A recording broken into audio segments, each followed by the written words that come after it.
My name is Sarah Hunstead. I'm a paediatric nurse, mum of two and founder of CPR Kids. And today we're talking about burns in children.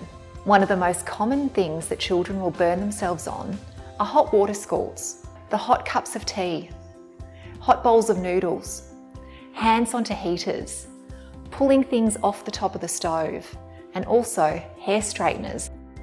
The first aid for burns is remove, cool, cover and seek.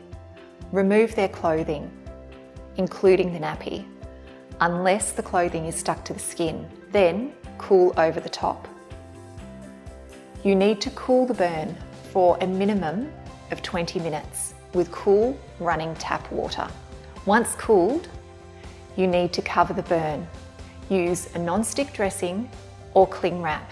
Do not apply any creams, lotions or ointments to the burn. Once covered, you need to seek medical help. All burns in children should be seen medically. And remember, if the burn is extensive, if it's over their face, neck or chest, if you can't transport them safely to the doctor or hospital, you must call 000.